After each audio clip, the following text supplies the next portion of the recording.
Hello everyone, it's Vicki Wilbers with Missouri Dental Association. It's been a while since I've done a video, but wanted to bring you up to date on an important project. Last Friday, the Missouri Dental Board considered a request to support the creation of a pilot project for an oral preventative dental assistant. This request was made by Jackie Miller, who is the State Dental Director, and it was also supported by the MDA. We wanted to first thank the members of the Dental Board for their support in passing the allowance of the pilot project. And I also want to share with you a bit more on what the pilot project is about. When I'm speaking, I will refer to this person as an OPA or an OPA EFDA.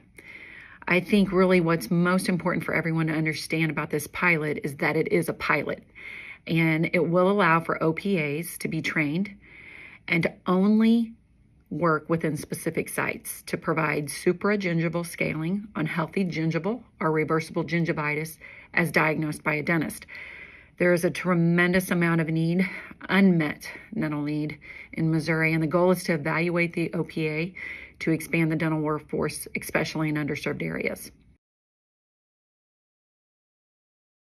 So what brought this about? So I think a brief history is going to be helpful as I go down the road and explain this. As many of you are aware, we've been talking about workforce issues for a very long time. I've been here over 30 years and it's always been a topic of conversation, but most recently it became a really steady conversation post-pandemic, obviously due to the severe dental shortages of dental team professionals. So we've been trying to address the questions and the suggestions that have arisen in those conversations. In fact, just last month in our Focus magazine, we gave a workforce update and discussed the unchanging statistics of the oral health workforce, the fact that it's diminished, continues to be severe shortages, and this has obviously happened mostly since COVID, but it seems to have been a problem for quite some time. This article also touched briefly on the groups that have been meeting since 2021 to discuss and identify possible solutions, including a group of various oral health care stakeholders that was convened by Dr. Guy Deaton, who was the State Dental Director at the time. And then the MDA created its own exploratory committee on dental workforce to convene and talk about the issues as well.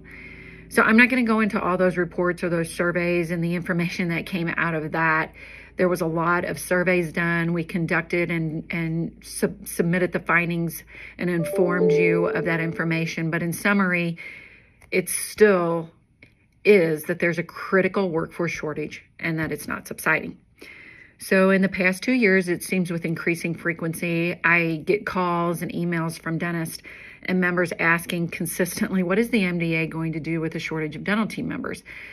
And because something has to change in order to provide care to the citizens of Missouri, including those who can afford dental care and those in populations with lower incomes and often less access, this OPA is one way in which we are going to move forward with a pilot to at least evaluate and consider this type of position in the dental team. So what does the pilot do and what does it allow for? Last year, the MDA and other oral health stakeholders advocated for dental legislation to give the Missouri Dental Board statutory authority to develop pilot projects to extend dental care to underserved populations throughout the state. And that bill did pass, and it does allow for a pilot project to apply new methods of care delivery within small-scale projects, which require specific timelines and reporting. And let's state that again. Let me say it.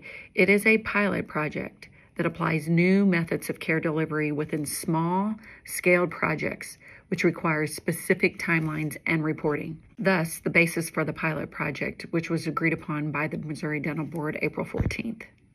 In summary, this project will examine the use of that OPA-EFDA to deliver preventative care, including the supragingival scaling on healthy patients. The pilot is going to include the curriculum development, training, testing, and measurements with reporting to the Dental Board. The project will be carried out by the Missouri Dental Association as well as the Office of Dental Health. And remember, a pilot project isn't the final answer.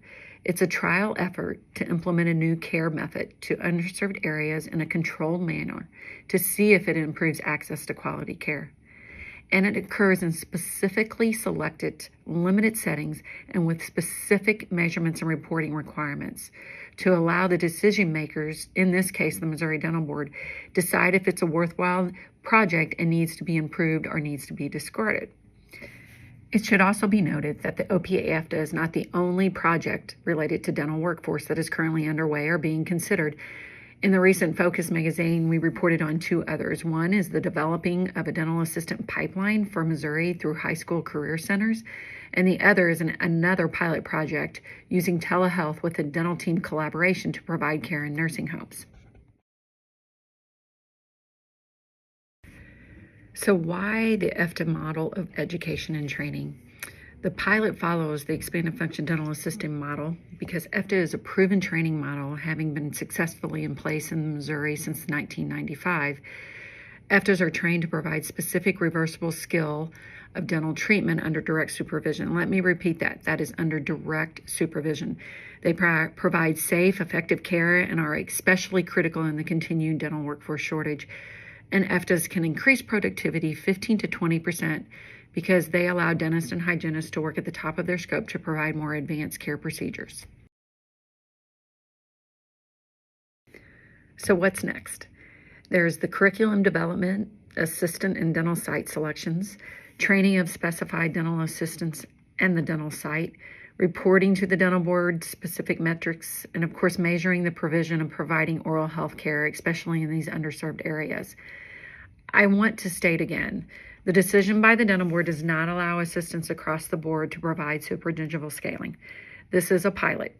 That means it's limited in dental sites, it's limited in numbers of dental assistants, it's limited in its time frame, and it's strictly supervised and monitored. And then there will be metrics, results, and outcomes that will be reported back to the Missouri Dental Board. In closing, because of my tenure at the MDA, I'm aware that workforce and scope of practice issues are met with passion by the oral healthcare professionals on both sides. The MDA mission is helping all members succeed, and a part of that is workforce to support practice and providers across the state. We know our member dentists can't be successful without their dental teams. That includes the hygienist, the assistant, lab techs, front office team members, and more.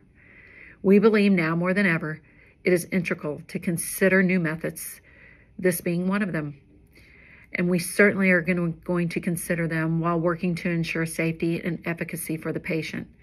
The MDA is committed to all things as we continue to work towards workforce solutions, including the oral preventative expanded function dental assistant.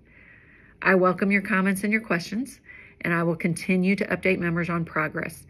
And just so you know, you can find supporting information online. Thank you.